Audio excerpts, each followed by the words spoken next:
मरकजी ज़ेर इंतज़ाम जम्मू व कश्मीर के सरहदी ज़िला पुंछ की तहसील हवेली के ब्लाक नंगाली साहब साईं बाबा की पंचायत सल की वार्ड नंबर 1 और 2 में बुनियादी सहूलियात के फुकदान को लेकर वहां के अवाम ने सख्त बरहमी का इजहार किया है।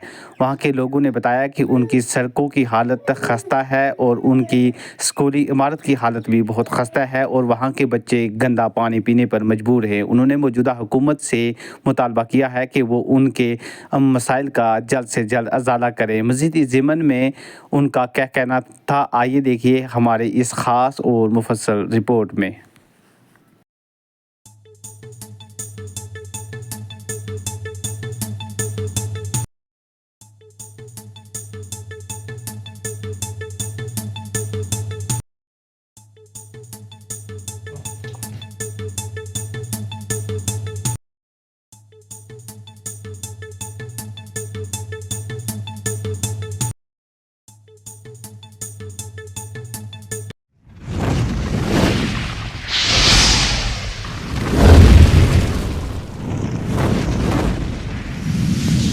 शुक्रिया आपके यहाँ आने का। पहली बार आप आए, आपका हम बहुत शुक्रिया करते हैं। यहाँ हमारे बच्चों को पानी की बहुत बड़ी दिक्कत है। आजकल हमारे बच्चे बहुत बीमार हुए हैं गंदा पानी पीने की वजह से। जो आपसे भी और गवर्नमेंट से भी रिक्वेस्ट करना चाहते हैं कि हमारे पानी का, खासकर हमारे पानी का कोई प्रोग्राम, कोई पानी का कोई बंदोबस्त करके हमारे बच्चों की ये परेशानी दूर करनी चाहिए। बाकी रहा सवाल बिल्डिंग का, यहाँ बिल्डिंग बिल्कुल पोशीदा टूट चुकी है। यहाँ बिल्डिंग की कोई फैसिलिटी नहीं है। इसलिए मैं गवर्नमेंट से अपील करता हूँ कि यहाँ हमारे middle school ward number 2 sir में हमारे स्कूल की हालत देखी जाए, तो इसका सुधार किया जाए। खासकर हमारे पास यहाँ पानी की बहुत दिक्कत है और पानी की वजह से हमारे बच्चे भी बीमार हो रहे हैं, बूढ़े भी बीमार हो रहे हैं। ये तो मेरे गवर्नमेंट से रिक्वेस्ट करना चाहता हूँ, यहाँ एक डॉक्टरों की टीम भेजी जाए और इन बच्चों को चेक किया जाए कि हम झूठ बोलते हैं कि वाकई ये गंदा पानी पीने की वजह से बच्चे बीमार हो रहे हैं। इसलिए गवर्नमेंट से अपील करता हूँ कि ये इस पानी की हमारी जो मुश्किलात है ये हल की जाए। सबसे पहले तो मैं आपकी मीडिया के चैनल के माध्यम से मैं आपका शुक्रिया अदा करना चाहता हूँ कि आप यहाँ एक ग्राउंड रिपोर्ट के लिए यहाँ आए हैं। तो आपने यहाँ की स्थिति जो है देखी है। अगर हम किसी डिपार्टमेंट के पास में जाते या किसी के पास में बोलते भाई हमारे को ये प्रॉब्लम है, तो मुश्किल ही हमारी को सुनवाई करता, क्योंकि इससे ग्राउंड रिपोर्ट जो है वो ज़रूरी है। इसके बीच में पूरी हकीकत सामने आ जाती है। तो आपने यहाँ देख रखा होगा कि हमारी जो स्कूल की यहाँ बच्चों की रहने की जगह है, बैठने की, वो बहुत ही खस्ता हालात है। टूटी हुई बिल्डिंग है, छत टूटे हुए हैं, किसी को दीवार खिड़की है तो दरवाजे है ही नहीं, दरवाजा है तो खिड़की है ही नहीं, छतों से पानी टपक रहा है। बाकी सबसे ज्यादा दुखद बात यह है कि यहाँ हमारे पास स्कूल के लिए जमीन जो है ना वो नहीं है। बच्चे जो है वो दूसरे की जमीन में बैठे हुए हैं। तो उसके बाद एक प्ले ग्राउंड बच्चों के लिए वो जरूरी है, वो होना चाहिए था। फिर उसके बाद हमारे पास जो है स्कूल के बीच में जो टीचर स्टाफ है वो बराबर पूरा नहीं है। जितना स्टाफ नहीं है, हमारे स्कूल का जो बच्चों की जो एजुकेशन के लिए इंफ्रास्ट्रक्चर की जरूरत है वो पूरा नहीं है। तो ये जिम्मेवारी जो है ना ये सरकार की है, गवर्नमेंट की है। जब हम पहले कोई बात करते थे हमारे को बताया जाता था कि बोला भाई कोई सरकार नहीं है, कुछ नहीं है, कोई सुनवाई नहीं है। मगर आज ऐसा है कि अल्लाह का शुक्र है, बेहतर है, हमारी सरकार बनी हुई है, चुनी हुई सरकार है। तो हम ये गुहार अपनी सरकार नई आने वाली से लगाते हैं कि हमारे इस हालात के इलाके के बीच में देखा जाए थोड़ा मुझे कि यहाँ की एजुकेशन की व्यवस्था वो दुरुस्त की जाए। उसके बाद मेडिकल जो व्यवस्था है उसके ऊपर ध्यान दिया जाए। हमारा ये पंचायत सर जो है इसके बीच में आज दिन तक कोई भी किसी किस्म की कोई मेडिकल फैसिलिटी नहीं है, चाहे वो शिप की हो या एनिमल की हो, तो या किसी दूसरी को डिस्पेंसरी हो, हमारी कोई किसी किस्म की मेडिकल फैसिलिटी जो है वो इस हमारे गांव के अंदर नहीं है।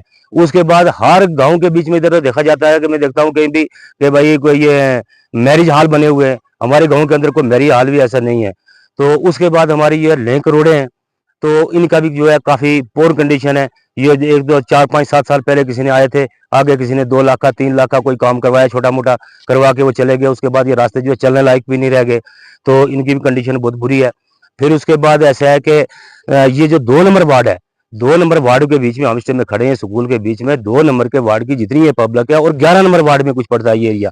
तो इसमें जो है पानी की बहुत ही ज्यादा दिक्कत है, क्योंकि लोग जो है गंदा पानी पी रहे हैं, गंदे पानी की वजह से बच्चे बीमार हो रहे हैं, घर के लोग बीमार हो रहे हैं। तो इसकी वजूहत यह है कि हमारे पास आज से तकरीबन 7-8 साल पहले एक पानी का टैंक बनाया गया था इस पानी के ऊपर, जहां से ये चश्मा जारी होता है, पानी निकलता है 11 नंबर वार्ड के बीच में ये। मगर मैं डिपार्टमेंट PHE डिपार्टमेंट से ये बात पूछना चाहता हूँ कि अभी देखो कि डिपार्टमेंट के अंदर एक्शन साहब, डी साहब, एई साहब, जेई साहब, कितने साहब, इनकी लाइन लगा दी हुई है, मगर ये साहब जो है ये यहाँ आके लोगों के पास में ये देखते क्यों नहीं ये चीज कि भाई इनको क्या क्या प्रॉब्लम है। डिपार्टमेंट ने थोड़ा ध्यान देना चाहिए इन चीजों के ऊपर कि उस टैंक के अंदर आज तक पानी क्यों नहीं डाला, किस मकसद के लिए वो टैंक बनाया गया है, उस टैंक के अंदर में वो पानी डाला जाए और साफ पानी जो है मुयसर लोगों सबको हो सकता है। तो उसके बाद कई हमारे पंचायत के अंदर में बिजली के पोल जो है उनकी बहुत बड़ी कमी है। एक 4 नंबर वार्ड के बीच में 4 नंबर वार्ड के बीच में एक ट्रांसफार्मर लगा है, मगर पोल लगे, तार अभी तक मुयसर उनको नहीं हुई है। तार के बगैर ही कम ज्यादा तक खड़े ऐसे इंतजार कर रहे हैं और डिपार्टमेंट जो है नहीं दे रही है। तो बिल तो महीने से महीने दे देते हैं, मगर जो पब्लिक को जरूरत की चीज है वो उन तक नहीं पहुंचाते हैं। तो फिर उसके बाद नहर है हमारे पास में जो कि शाहपुर टू सर तक पहुंचती है। आज से 60 साल पुरानी वो नहर है, जिसके बीच में लोगों का, गरीब लोग हैं, किसी की 4 कनाल है, 2 कनाल है, 3 कनाल है जमीन है, जिनके ऊपर वो रोजी रोटी कमाते हैं, पंचायत सर भी और पंचायत इस्लामाबाद भी। मगर वो 3-4 साल से वो नहर जो है डैमेज हो रखी है। इसके बीच में एरिगेशन डिपार्टमेंट का ये अंडर में आती है। एरिगेशन डिपार्टमेंट क्या कर रहा है, कोई किसी जगह पर नहीं आता, नहीं देखता, सब टूट फूट हुई है। गेंद खुली जो लगा रखे वो अपनी ड्यूटी पूरी सही नहीं करते। अभी गांव के बीच में एक रोड है हमारी जो लेक रोड पर जा रही है, उसकी हालात आप देखो, उसके बीच में बिल्कुल गधे भी नहीं चल सकते। इंसानों को रोड बना रखी है लेक रोड के बीच में, कुछ भी नहीं है उसके बीच में, खड्डे पड़े हुए हैं उसके बीच में। वो गेंद खुली जो हमारे वो क्यों नहीं आ रहे। ये गोड़ जो हमारी नेकबट डिपार्टमेंट है पीडब्ल्यूडी के अंडर में आ गई रोडें, तो पीडब्ल्यूडी डिपार्टमेंट जो है वो उन लोगों को क्यों नहीं पूछ रहा जो अपने वर्कर हैं, उनके ऊपर क्यों नहीं ध्यान दे रहा कि भाई के जो खड्डे ये वगैरह रिपेयर कर रहा है उनका काम है ना, ये काम डिपार्टमेंट का है। ये काम जो है रोडों का खड्डे खुड्डे भरने करने का जो काम है, ये जो गेंद खुली लगा रखे हैं ये लोग क्यों नहीं कर रहे हैं। इनके खिलाफ डिपार्टमेंट ने सख्त से सख्त एक्शन लेना चाहिए और इन लोगों से अपनी ड्यूटी बेहतर लेनी चाहिए।